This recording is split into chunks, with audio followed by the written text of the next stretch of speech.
Hi everyone, and welcome to Unit 1, Part 2, discussing the role of the intervention specialist for EDSE 673.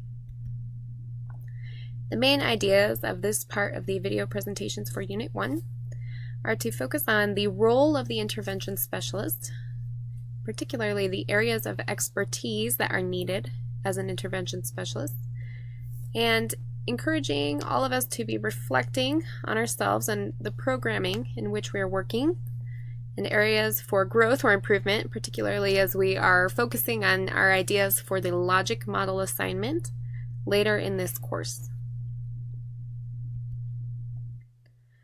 As we are aware, schools are constantly changing and growing, and what this means is that practice is changing and growing.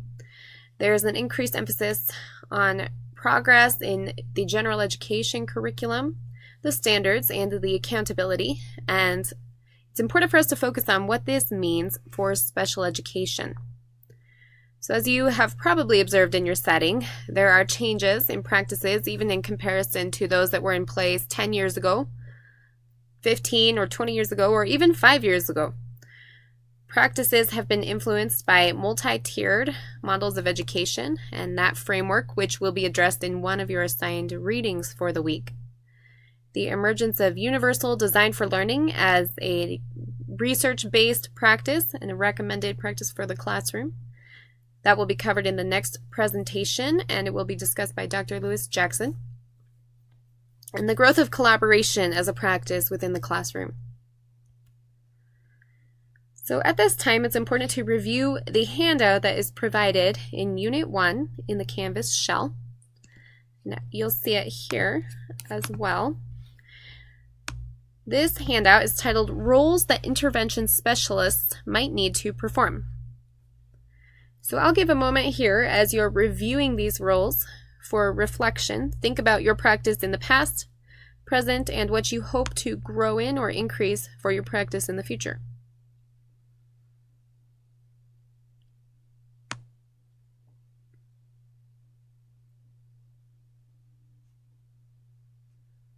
And then you'll see here on the third page of the document that the areas of expertise for intervention specialists are addressed.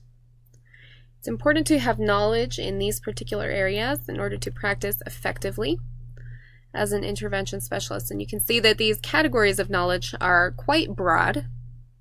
So it's important to keep these in mind as you continue to practice and train.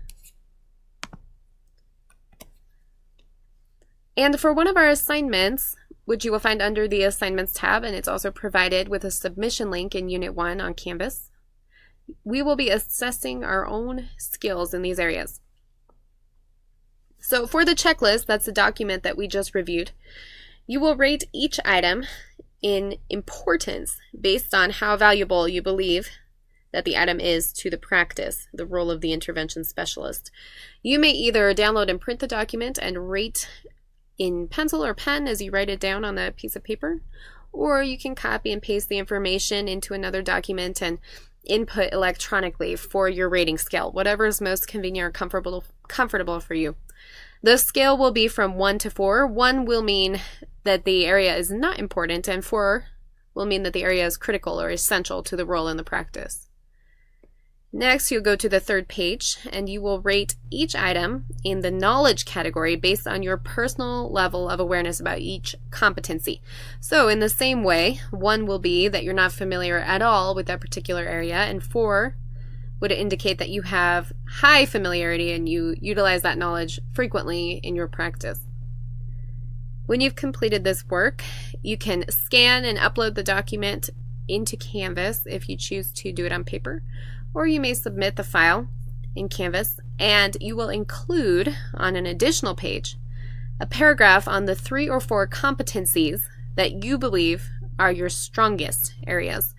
That could be either from the first part or the knowledge part. I'm fine with you pulling from either of those. Just make sure that you identify at least 3 to 4 areas in which you are the strongest. And finally, you will write another paragraph on the 3 to 4 competencies where you need the most work, and your number rating for the knowledge category could be helpful for that in your self-reflection. You will also reference at least one of our assigned readings in APA format, so you'll need a reference page as well for your submission. In your written submission, so in one of these 2 paragraphs or both of them, to support your statements. So as we're thinking about what's important in the role of an intervention specialist, be sure to refer to either the course text or one of the articles and tie in some evidence. That's an emphasis on the evidence-based practices that are so valuable in this course, so we want to make sure that we're backing up what we're saying with those sources. Finally, keep in mind the trends that we've seen in special education. As we discussed, the field is growing and changing. Inclusion is a major influence on the growth in the field. As the inclusive practices are evidence-based, there's a great deal of research to support inclusion.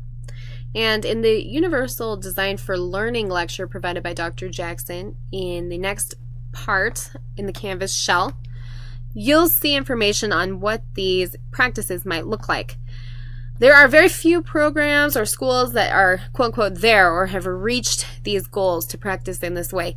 But regardless of your work and the tier at which you provide service, even if your school or program is in a fully inclusive model, these roles will fit different areas depending on the responsibilities of your job. And that particularly would reference the document that we just reviewed for a checklist. So consider, how might these roles apply for you in your setting or in the work that you hope to do in the future? And how might these roles tie into inclusive practices? Be sure to keep in mind the connection to our major assignments, and in particular, this assignment will connect to the logic model and the action plan. The logic model is focused on where we stand now and where we hope to be in the future. So this self-reflection here for this checklist will help you to really consider what the strengths are in your setting and in your practice, and what areas are still in need of work for growth. Finally, keep in mind that regardless of your role, one of the things that we're aware of in the research is that improved outcomes can be reached when students are viewed as general education students first and foremost, receiving special education services. So keep that viewpoint in mind as a major part of inclusion, foundational for inclusive practice, as you are working on the projects and completing your self-reflection for this week. Please let me know if you have any questions. I look forward to reviewing your submissions.